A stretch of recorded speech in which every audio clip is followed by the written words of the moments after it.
Now with this unit, the filter is down here. Just pull it out.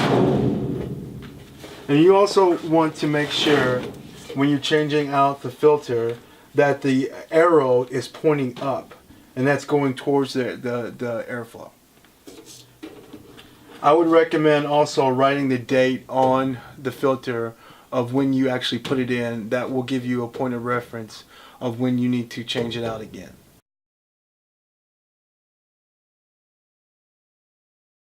Basically, when you pull the filter out, it's going to look like a dustpan.